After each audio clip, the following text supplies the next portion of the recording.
Hello everyone. आज हम करेंगे क्लास 9th के chapter number 6 lines and angles के कुछ क्वेश्चंस। इससे पहले के 3-4 वीडियोस एक बार देखना जिससे आपके कॉन्सेप्ट क्लियर होंगे और उसके बाद ये वाली वीडियो स्टार्ट करना। इसमें मैं आपको सारे वो क्वेश्चंस कराऊंगी जो अक्सर पूछे जाते हैं इस चैप्टर से रिलेटेड। ठीक है, थोड़ी लंबी हो सकती है वीडियो बट एक एक क्वेश्चन करेंगे और मेरे साथ साथ आप भी कॉपी पेन ले लो और साथ साथ क्वेश्चंस करो, क्योंकि ज्योमेट्री है, जितना आप खुद से करोगे उतना अच्छे से समझ में आएगा। ठीक है, आगे देखते हैं क्वेश्चन क्या कहता है। फर्स्ट क्वेश्चन है, in the given figure lines A B and C D intersect at O. एक आपको फिगर दी हुई है, ये उसमें क्या बोल रहा है, एक लाइन है ए बी और एक है सी डी। ये पूरी लाइन देखो, ये सी डी एंड ये ए बी, ये ओ पर इंटरसेक्ट करती है। इफ एंगल ए ओ सी, तो एक एंगल बन रहा है A O C plus angle B O E, ये वाला एंगल और ये वाला एंगल, ये दोनों का जो सम है, देखो प्लस बीच में है, इक्वल्स टू 70 है। इन दोनों का सम 70 दिया हुआ है। And angle B O D, ये वाला एंगल जो है वो 40 डिग्री दिया हुआ है, it is 40 degree. Then find angle B O E, ये वाला एंगल निकालना है आपको, इसको मैं एक्स दे देती हूँ नाम। ठीक है, बी ओ ई एक्स निकालना है। एंड सी ओ ई और ये वाला एंगल निकालना है, इसको मैं y नाम दे देती हूँ।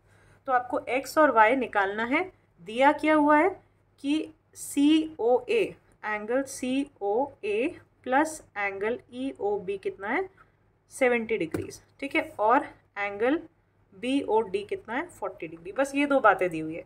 अब ध्यान से देखना, कॉन्सेप्ट्स में आपने सीखा होगा, बेसिक कॉन्सेप्ट्स में लीनियर पेयर और ये सब, तो उसी कॉन्सेप्ट को अप्लाई करेंगे। और इसको एक ज्योमेट्री ना हमेशा पजल की तरह होती है, इसको एक पजल की तरह देखो कि मुझे ये एंगल पता है 40, तो मैं कैसे निकालूं ये वाला और ये वाला एंगल। थोड़ा सा दिमाग लगाओ, उसके बाद क्वेश्चन स्टार्ट करो। तो पहले देखो मैं यहाँ पे कैसे सोच रही हूँ। मुझे दिया हुआ है कि ये लाइन्स है, COD और AOB पूरी लाइन है, और लाइन के ऊपर जो पूरा एंगल बनता है वो 180 डिग्रीज होता है ना। तो ये पूरा एंगल अगर 180 है, मुझे इसका और इसका सम दिया हुआ है। ध्यान से देखना, ये वाला एंगल और ये वाले एंगल का मुझे सम दिया हुआ है, तो ये निकल जाएगा 180 में से माइनस करूंगी तो। ठीक है, तो y तो एज इट इज आ गया। तो देखो कैसे करना है, लिखना कैसे है इसको। सबसे पहले आपको दिया हुआ है कि ये इस लाइन की बात करते हैं, AOB लाइन AOB की बात करेंगे पहले। ठीक है, लाइन AOB में क्या हो रहा है, angle AOC plus angle COE plus angle EOB। देखो AOC, COE एंड EOB, तीनों एंगल को अगर हम प्लस करेंगे तो कितना आएगा, 180 डिग्री। रीज़न क्या है इसका, लीनियर पेयर। ठीक है, लीनियर पेयर मैंने आपको पहले समझा चुकी हूँ। आगे देखते हैं, AOC और EOB, ये क्या दिया हुआ है, 70 डिग्रीज दिया हुआ है।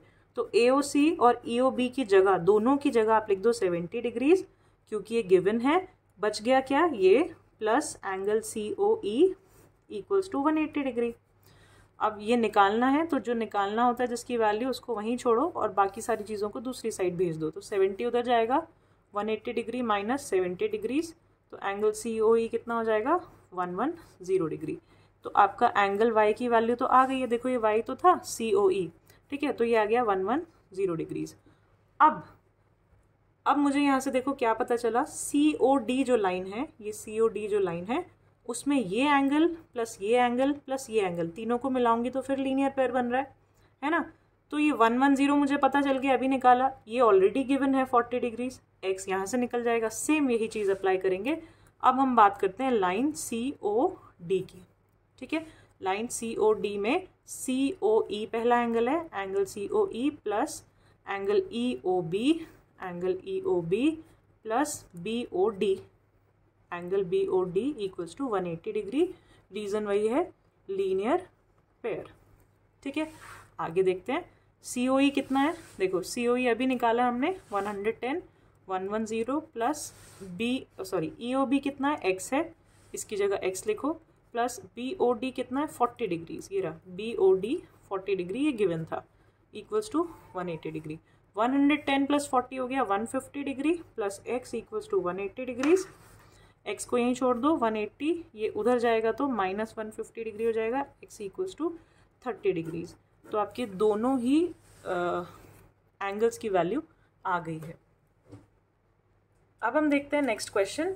ये क्वेश्चन है इन द गिवन फिगर, इस फिगर में find the values of x and y, आपको ये x और y एंगल की वैल्यू निकालनी है and then show that AB is parallel to CD, और उसके बाद ये बताना है कि AB, ये शो करना है, ये करके दिखाना है, प्रूव करना है कि AB जो है CD के पैरेलल है। ये दिया नहीं हुआ है, याद रखना दिया नहीं हुआ है, ये प्रूव करना है। कैसे करोगे ध्यान से देखते हैं। आपको यहाँ पे वैल्यूज निकालनी है x और y की, तो x सबसे पहले यहाँ ध्यान देते हैं। ये देखो ये 50 दिया हुआ है, ये 130 दिया हुआ है, जो भी गिवन होता है उसको कहीं ना कहीं तो यूज़ होगा ही होगा। तो 50 की मदद से x निकल सकता है। कैसे? ये मुझे L जो लाइन दिख रही है एक, ये लाइन के ऊपर ये दो एंगल्स बन रहे हैं 50 डिग्री एंड x, तो दोनों एंगल का सम कितना होता है? Linear pair 180 degree. तो हम क्या लिखेंगे कि एंगल x और ये वाला एंगल, तो 50 डिग्री प्लस एंगल x कितना होगा? 180 डिग्री। क्यों? Linear pair. तो 50 उधर जाएगा, एंगल x कितना हो जाएगा? 180 minus 50 degree, x would be 130 degrees. ये x आ गया। अब ध्यान से देखो y को निकालना है, तो 130 इधर वाला एंगल है। हमने एक और चीज़ पढ़ी है कि वर्टिकली अपोजिट एंगल जो है इक्वल होते हैं हमेशा। तो 130 का के वर्टिकल ऑपोजिट में एंगल कौन सा है? y है। तो y भी कितना होगा? 130 degree. Angle y would be equal to 130 degree vertical opposite angle. आपको रीजन लिखना है पूरा, मैं थोड़ा शॉर्ट में लिख रही हूँ, आप अच्छे से लिख के करना। दूसरी चीज़, अब ध्यान से देखना, यहाँ आपको दिख रहा होगा ये 130 डिग्री और ये x भी आया है जो मेरा 130 डिग्री आया है, तो ये भी 130 है, ये भी 130 है। हमने एक बात पढ़ी थी कि अगर दो लाइन पैरेलल हों, और उसके ऊपर से ट्रांसवर्सल कट करती हुई जा रही हो, तो ट्रांसवर्सल के एक ही साइड में जो दो एंगल्स ऐसे बनते हैं, इनको कहते हैं कॉरस्पॉन्डिंग एंगल, और ये इक्वल होते हैं। इसी की उल्टी बात भी सच है, यानी कि अगर दोनों एंगल इक्वल हों तो लाइंस को हम पैरेलल कह सकते हैं। फिर से सुनना ये बात कि अगर दो लाइन पैरेलल हों तो उनके ये ट्रांसवर्सल की एक तरफ ऐसे इस पोजीशन पे दो एंगल्स कॉरस्पॉन्डिंग एंगल होते हैं और वो दोनों इक्वल होते हैं। ठीक है, अगर लाइन पैरेलल हो तो। इसी का उल्टा अगर हम बोलें कि अगर दोनों एंगल इक्वल हैं तो लाइंस ऑटोमेटिकली पैरेलल होंगी। तो यहाँ पे इस केस में हम क्या देख रहे हैं कि ये एंगल 130 है और ये भी 130 दिया हुआ है, तो 130 एंगल इक्वल है। इसका मतलब क्या है कि ए भी जो है वो पैरेलल है सी डी के, हेंस प्रूव्ड। ये आप लिख के करोगे अच्छे से, मेरा काम है आपको समझाना। आप इसको अच्छे से रीजन इंग्लिश में अच्छे से लिख के फिर क्वेश्चंस को अटेम्प्ट करना। नेक्स्ट क्वेश्चन हम देखते हैं, क्वेश्चन नंबर 3।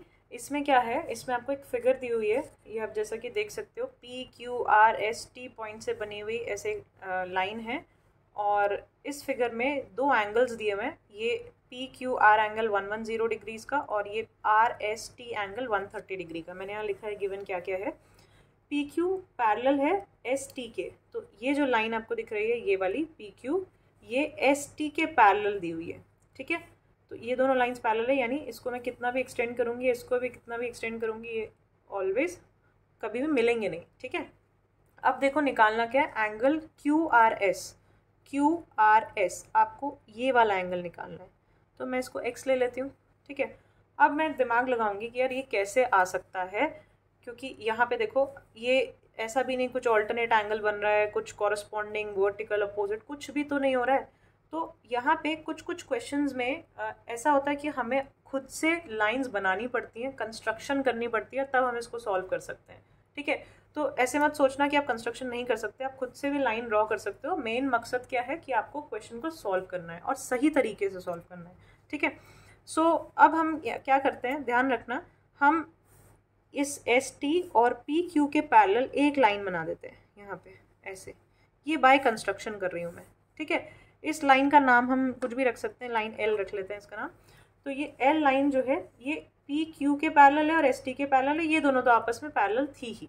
ठीक है, अब देखो यहाँ पे जो डायग्राम नया बना है, इसमें क्या मुझे समझ में आ रहा है कि मैंने पढ़ा था इंटीरियर एंगल्स। ये देखो ये दो पैरेलल लाइन हो गई, ये वाली एल लाइन और ये एस टी जो है, ये दो पैरेलल लाइन है ये और ये, इसके बीच में अंदर दो एंगल्स बन रहे हैं, एक ये वाला और एक ये वाला। इनकी क्या प्रॉपर्टी थी कि इंटीरियर एंगल्स होते हैं जो पैरेलल लाइंस के बीच में जो दो इंटीरियर एंगल बनते हैं उन दोनों का सम 180 होता है। ठीक है, तो एक एंगल आपको 130 दिया हुआ है, तो ये सामने वाला कितना होगा, दो पैरेलल लाइंस हैं उनके बीच का सम 180 है एंगल्स का, तो एक 130 है तो दूसरा कितना होगा, 180 में से 130 माइनस कर दो तो ये आएगा 50 डिग्रीज। ठीक है, तो ये एंगल मुझे 50 डिग्री पता चल गया। अब इसी तरह इस साइड देखो, ये वाला एंगल 110 डिग्रीज है और ये वाला एंगल ये देखो, ये एक ऐसे पैरेलल लाइन है, फिर से इंटीरियर एंगल्स बन रहे हैं दोनों। ठीक है, ये समझ लो ट्रांसवर्सल है इस तरह से। ठीक है, तो इंटीरियर एंगल्स का सम 180 होता है, तो 180 में से 110 डिग्रीज माइनस करोगे कितना आएगा, 70 डिग्री। तो मेरे पास 70 ये आ गया, ये 50 आ गया। अब ये x मुझे फिर भी लग रहा है कि मैं निकाल पाऊंगी। कैसे, ये देखो पूरी एक लाइन है, सिंगल लाइन के ऊपर जितने भी एंगल बने सबका सम क्या होता है, 180 डिग्रीज। 180 डिग्री क्यों, लीनियर पेयर, तो एक 70 एक 50, तो आप क्या करोगे, इन दोनों को प्लस करो, 70 एंड 50 कितना हो गया, 120। 180 में से माइनस कर दो, इसको मैं लिख के दिखाती हूँ। 70 degrees plus x plus 50 degree कितना होगा, 180 डिग्री, लीनियर पेयर। ठीक है, 70 और 50 हो गया 120 degree plus x equals to 180 degree, ये 120 उधर चला जाएगा, x equals to 180 minus 120 degree, x equals to 60 degrees. ये आपका आंसर है। आई होप ये क्वेश्चन आपको समझ में आया होगा। नेक्स्ट क्वेश्चन देखते हैं और कोशिश करते हैं कि इन क्वेश्चंस को हम ओरली कर लें, जितना समझ में आ रहा है उतना। तो इस क्वेश्चन में ए बी जो है डी ई के पैरेलल दिया हुआ है, A B line D E के पैरेलल है और ये दोनों एंगल्स दिए हुए हैं। आपको निकालना क्या है, डी सी ई। तो डी सी ई ये वाला एंगल निकालना है। अब ध्यान से देखना है, इसको मैं एक्स ले लेती हूँ। ध्यान से देखो, ये ट्राइंगल है, हमने एक एंगल सम प्रॉपर्टी पढ़ी है कि तीनों एंगल के ट्राइंगल के तीनों एंगल्स का सम जो है वो 180 होता है। तो अगर मुझे ये एंगल भी पता चल जाए, ये वाला एंगल, तो मैं इन दोनों को प्लस करके 180 में से माइनस करके ये निकाल लूँगी। ठीक है, बट ये भी नहीं पता। अब इसको पता लगाने के लिए क्या मुझे यहाँ दिख रहा है, देखो ये पैरेलल दी हुई है तो पैरेलल लाइन का कुछ तो काम होगा, है ना, ये और ये पैरेलल दी हुई है तो पैरेलल, देखो ये z बन रहा है उल्टा। z कौन से एंगल बनाते हैं, ऑल्टरनेट एंगल्स, एक इस साइड है तो दूसरा इस साइड है, z बना रहे हैं देखो उल्टा। ठीक है, तो ये 35 और 35, जब दो लाइन पैरेलल हों और ऐसे ऑल्टरनेट एंगल बन रहे हो तो ऑल्टरनेट एंगल इक्वल होते हैं। तो अगर ये 35 है तो ये भी 35 होगा। ठीक है, अब ये 35 है तो अब बहुत आसान है x को निकालना। क्या करोगे, 53 और 35 को प्लस करो, कितना आएगा, 88। 88 को 180 में से माइनस कर दो, देखो कैसे करना है, x plus 53 degree plus 35 degree equals to 180 degree, angle sum property. ठीक है, angle sum property of a triangle. ये पूरा लिखो, मैं शॉर्ट में लिखती हूँ, आपको अच्छे से क्वेश्चन को अटेम्प्ट करना है। लिखने का तरीका आपको स्कूल में ज़्यादा बेटर सिखाते होंगे, यहाँ पे आप सिर्फ क्वेश्चंस के कॉन्सेप्ट सीखो। ठीक है, अब देखो ये x 53 35 इनको प्लस किया, x plus 88 degree equals to 180 degree, x equals to 180 degree minus 88 degree हो जाएगा। तो x की वैल्यू क्या आएगी, माइनस करोगे तो 92 डिग्री। ये आपका आंसर है, ये एंगल आ गया है 92 डिग्रीज। अब हम देखते हैं अगला क्वेश्चन, क्वेश्चन नंबर 5। इसमें देखो क्या करना है, बहुत इंपॉर्टेंट क्वेश्चन है, अच्छे से देखना तभी समझ आएगा। यहाँ पे दिया हुआ है आपको PQ जो है वो पैरेलल है SR के साथ, यानी ये PQ और SR जो है वो लाइन पैरेलल है। इसके अलावा कोई भी लाइन पैरेलल नहीं दी है, तो अपने आप से अज्यूम मत करना कि PS और QR भी पैरेलल होगी। कुछ बच्चे खुद से अज्यूम कर लेते हैं, जो क्वेश्चन में नहीं दिया हुआ है वो खुद से नहीं मानना है। आपको सिर्फ ये दिया है PQ RS के साथ पैरेलल है, और जो एंगल्स ये वाला जो एंगल है ना, ये QPS, ये जो ये एंगल बन रहा है ये 90 डिग्री है। ठीक है, अब ये 90 डिग्री है, x और y की वैल्यू निकालने को बोला है, और ये 28 डिग्रीज दिया है और ये वाला एंगल 65 दिया है। अब हमें दिमाग लगाना है कि x और y को कैसे निकाल सकते हैं। तो ये देखो यहाँ पे PSQ, तो मेरे पास एक ट्राइंगल है जिसमें मुझे एक एंगल पता है बट दो नहीं पता, तो इस केस में तो भाई मैं फाइंड नहीं कर सकती। ठीक है, और ना तो PS और QR आपस में पैरेलल हैं। अगर मुझे पता होता ये पैरेलल हैं तो ये 65 है तो ये पूरा भी 65 होता तो मैं कुछ कर सकती थी, क्यों, क्योंकि कॉरस्पॉन्डिंग एंगल हो सकते थे। लेकिन यहाँ पे भी नहीं हो सकते। क्यों? क्योंकि लाइन पैरेलल नहीं है, ये थोड़ा टेढ़ी जा रही है देखो, और दिया भी नहीं हुआ, राइट। अब और कुछ सोचते हैं। तो यहाँ पे 28 का क्या यूज़ है? 28 से x भी नहीं निकल सकता, क्योंकि मुझे यहाँ की भी कोई ऐसी प्रॉपर्टी या कोई ऐसा नियम नहीं पता जिससे मैं x निकाल सकूँ। तो और दिमाग लगाते हैं। एक प्रॉपर्टी हमने पढ़ी है एक्सटीरियर एंगल प्रॉपर्टी। उसमें क्या होता है, आपको मैं थोड़ा सा याद दिलाती हूँ कि ट्राइंगल के तीनों एंगल का सम तो 180 होता है, एंगल सम प्रॉपर्टी बोलते हैं इसको। अब इसी के ट्राइंगल के बाहर एक एक्सटीरियर एंगल बना हो, तो इस एक्सटीरियर एंगल का जो सम होता, मतलब इसका जो वैल्यू होगा वो इन दोनों एंगल्स के सम के बराबर होगा। इन दोनों को प्लस कर दोगे तो ये एक्सटीरियर एंगल आ जाएगा, ठीक है। अब ये प्रॉपर्टी को मैं इधर कहीं यूज़ कर सकती हूँ, तो देखते हैं। तो एक मुझे एक्सटीरियर एंगल ये दिख रहा है, फिगर से एकदम बाहर है, ये 65। इससे जुड़ा हुआ ट्राइंगल मुझे ये दिख रहा है, ठीक है। तो अब ये जो ट्राइंगल है एस आर और क्यू, इसमें ये हुआ एक्सटीरियर एंगल और ये हुआ दो इंटीरियर एंगल, ये वाला और ये वाला, ठीक है। तो ये 65, ये 28, ये वाला निकाल सकती हूँ आसानी से। मैं क्या करूँगी, इसको हम नाम दे देते हैं लेट्स से Z। तो angle 28 degree plus angle Z equals to 65 degree. Reason क्या होगा? Exterior angle property, exterior angle property, right. तो क्या करोगे आगे, देखो Z इक्वल्स टू, ये 28 को उधर भेज दो, 65 माइनस 28 डिग्रीज। तो Z की वैल्यू कितनी आएगी? 37 डिग्री। अब Z यहाँ 37 आ गया, इसको हम कैसे यूज़ करेंगे? अब मैं इसकी जगह यहाँ 37 लिख देती हूँ, ठीक है। 37 हम निकाल चुके हैं। अब देखो 37 ये है, 28 ये है, तो मैं ये निकाल सकती हूँ, बट इसको निकालने का कोई फ़ायदा नहीं है। अब इस 37 से और क्या लिंक्ड है? तो यहाँ पे देखो PQ जो है वो SR के पैरेलल था, ये लाइन। तो ये मैंने देखा कि X एंगल जो है और ये 37, ये दोनों ऑल्टरनेट एंगल्स बना रहे हैं। ये देखो ये ऑल्टरनेट एंगल, जैसे Z बन रहा है उसके बीच में आ रहे हैं, राइट। तो पैरेलल लाइंस में जो ऑल्टरनेट एंगल्स होते हैं वो इक्वल होते हैं। तो ये 37 आ गया, तो X भी 37 डिग्रीज है। रीज़न क्या है? Alternate interior angles. अब ये 37 आ गया, ये 90 आ गया, तो X तो आराम से आ जाएगा। कैसे? 90 प्लस 37 करोगे प्लस Y करोगे इक्वल्स टू 180। इसका reason sum of angles of a triangle, ठीक है। मैं बहुत ज़्यादा शॉर्ट में लिख रही हूँ। आगे देखते हैं, 90 और 37 कितना होगा? 127 plus Y equals to 180 degree. 127 उधर जाएगा, 180 माइनस 127, तो Y की वैल्यू कितनी आएगी?